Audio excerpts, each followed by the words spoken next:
DJ, नाचना गाना और शराब पीना, जुआ खेलना, सूद लगाना, ये तमाम चीजें नाजायज और हराम है। हमें इन तमाम चीजों को छोड़ना होगा, तब जाकर हमारा मुआशरा सुधर जाएगा। न संभलोगे तो मिट जाओगे ऐ हिंदी मुसलमानों, न संभलोगे तो मिट जाओगे ऐ हिंदी मुसलमानों, तुम्हारी दास्तां तक न रहेगी दास्तानों में। कहने का मतलब यह है कि आज हमारा मुआशरा, हमारी सोसाइटी किस तरफ जा रही है। आज मुसलमान परेशान हाल क्यों है? आखिर इसके पीछे वजह क्या है? हमारा मुआशरा क्यों बिगड़ता हुआ जा रहा है? हमारी सोसाइटी क्यों खराब होती जा रही है? क्यों परागंदा होता जा रहा है? हमें इन बातों पर गौर करना होगा। वजह क्या है?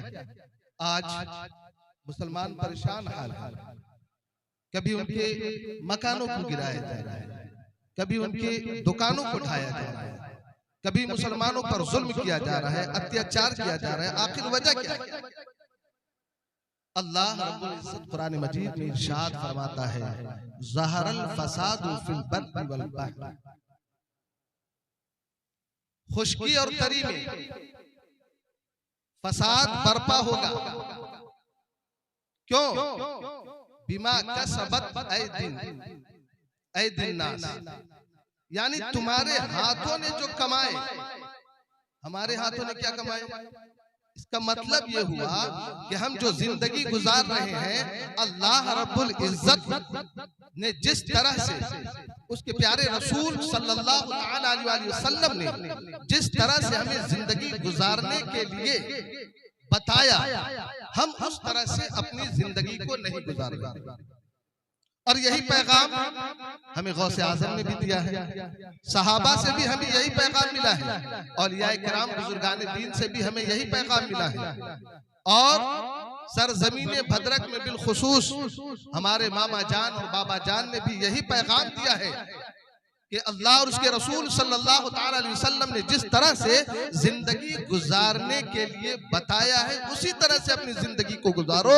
न कि तुम अपनी जिंदगी को ढोल बजाने में गुजारो, न कि तुम अपने नाच गाना करके अपनी जिंदगी को गुजारो। अपने शादियों में ढोल न बजाओ। ये ढोल बजाना, नाचना गाना, शराब पीना, जुआ खेलना, ये सब के सब हमारे इस्लाम में नाजायज और हराम है। और हम इन तमाम नाजायज और हराम काम को अपनाए हुए हैं, जिसके वजह से आज हमारा मुआशरा बिगड़ता जा रहा है, आज हमारी सोसाइटी बिगड़ती जा रही है, आज हमारा माहौल खराब होता जा रहा है, बच्चे बर्बाद होते जा रहे हैं। जिन बच्चों को पढ़ने में इंटरेस्टेड होनी चाहिए, आज उन बच्चों के हाथों में देखेंगे सिगरेट नजर आएगा, किसी बच्चे के हाथ में गांजा नजर आएगा, किसी बच्चे के हाथ में अफीम नजर आएगा, किसी के बच्चे के हाथ में शराब की बोतलें नजर आएगी। क्यों? हमें इन बातों पर गौर करनी चाहिए। ज़हरल फसादु फिल बर्रि वल बहर बिमा कसबत ऐदिन नास। आज पूरी दुनिया के लोग हैरान और परेशान हैं, इसलिए कि हमने जो अपने हाथों से कमाए, लियुज़ीक़हुम बअदल्लज़ी अमिलू, हमारे ऊपर तबाही और बर्बादी आ रही है। वो किसके तरफ से? अल्लाह तबारक व तआला की तरफ से, क्योंकि हम अताअत व फरमा बरदारी उसकी नहीं कर रहे हैं। उन्होंने जो हमें पैगाम दिया है, हम उस पर खरा नहीं उतर रहे हैं, जिसके सबब से अल्लाह तबारक व तआला की जानिब से ये हमारे ऊपर अजाब है। अल्लाह रब्बुल इज्जत से हम पूछते हैं, बारे इलाहा, आखिर ये अजाब क्यों? हमारे मकानों को क्यों गिराया जा रहा है? हमारे दुकानों को क्यों ढाया जा रहा है? मुसलमानों को क्यों मारा जा रहा है? पर्दा नशी खवातीन इस्लाम पर जुल्म क्यों किया जा रहा है? अल्लाह रब्बुल इज्जत इरशाद फरमाता है, लअल्लहुम यरजिऊन, जब तुम्हारे ऊपर मुसीबत आएंगे, जब तुम्हारे मकानों को गिराया जाएगा, जब तुम्हारे बाप को मारा जाएगा, जब तुम्हारे भाई को मारा जाएगा, जब तुम्हारी खवातीन पर जुल्म किया जाएगा, जब तुम्हारी मस्जिदों को उठाया जाएगा, जब मुसलमानों को टारगेट किया जाएगा, हो सकता उस वक्त तुम मुझे याद करो। मुसीबत के वक्त लोग अल्लाह रब्बुल इज्जत को याद करते हैं, लअल्लहुम यरजिऊन, ताकि तुम हमारे तरफ लौट आओ। आप क्या समझ रहे हैं? आप इसी तरह से अपनी जिंदगी को गुजारते रहेंगे, रातों रात आज हमारे नौजवान अपनी जिंदगी यूट्यूब, व्हाट्सएप, फेसबुक पर गुजार रहे हैं। यूट्यूब, फेसबुक, व्हाट्सएप पर खोज रहे नई नई चीजें। कोई सरमाया ऐसा मिल जाए जैसे कि मैं रातों रात बड़ा आदमी हो जाऊं, अमीर बन जाऊं, कबीर बन जाऊं। असल जिंदगी क्या है उन्हें मालूम नहीं, अपनी जिंदगी को गली और कूचों में बर्बाद करते हुए नजर आ रहे हैं। मेरा कहना यह है कि जितना वक्त हम बाजार में बाहर में देते हैं, अगर उतना ही वक्त अगर हमारे घर में हमारा बेटा हो, बेटी हो, भांजा हो, भांजी हो, पोता हो, नाती हो, हम उन तमाम लोगों से, सिर्फ नौजवानों से नहीं, चाहे वो बूढ़े हो, ज़ईफ हो, दादा हो, नाना हो, खालू हो, फुप्पा हो, मामा हो, भाई हो, जो भी हो, उन तमाम लोगों से मैं ये कह रहा हूँ कि जितना वक्त आप बाजार में यूं ही गुजार देते हैं, अगर यही वक्त आप अपने घरों में अपने बच्चों को बैठा कर तालीम में देंगे तो इंशाअल्लाहुल अज़ीज़ वो वक्त दूर नहीं होगा कि हमारे बच्चों के हाथों में कलम होगा और इख्तिदार हमारी होगी। हमें कुर्सी की नहीं जरूरत, तो अल्लाह रब्बुल इज्जत दूसरे को कुर्सी पर बैठाएगा।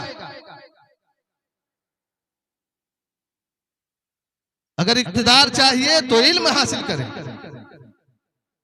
अल्लाह और उसके रसूल की अताअत और फरमाबरदारी करें, सहाबा इकराम के नक्शे कदम पर चले, औलिया इकराम बुजुर्गान दीन के नक्शे कदम पर चले, और खास तौर से हमारे मामा जान ने जो पैगाम दिया है आप उस पैगाम पर अमल करें। इंशाअल्लाहुल अज़ीज़ हमारा मुआशरा जो बिगड़ा हुआ है आप जल्दी ही देखेंगे कि हमारा मुआशरा जो है वो सुधरता हुआ नजर आएगा।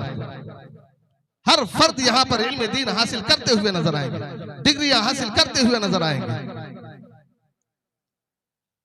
और सिर्फ इन्हीं चीजों को दूर करने का मकसद नहीं, सिर्फ डीजे और नाचना गाना, ये हमारे शादी में, खतना में और अकीका में ये जो करते हैं, हर चीज में बजा रहे हैं डीजे।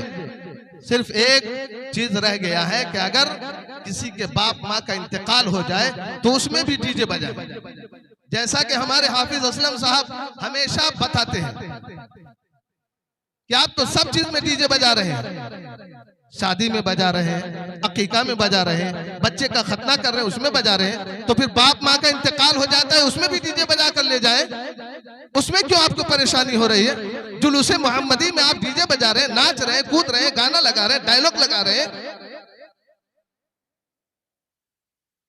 क्यों? अल्लाह उसके रसूल सल्लल्लाहु ताला अलैहि वसल्लम को परेशानी नहीं हो रही है? आप जो इस तरह से कर रहे हैं उनको क्या तकलीफ नहीं होती होगी? प्यारे महबूब सल्लल्लाहु अलैहि वसल्लम ये देखते होंगे तो क्या महसूस करते? हमारी उम्मत इतनी गिर गई कि हमारे जुलूस में, हमारी विलादत में डीजे बजा रहे हैं। जब आपने जुलूसे मोहम्मदी में हुजूर सल्लल्लाहु अलैहि वसल्लम की यौम पैदाइश में डीजे बजाया, नाचा, तो फिर आज आप अपने मामा जान मुर्शिद कामिल के यौम विलादत में क्यों नहीं डीजे बजाए?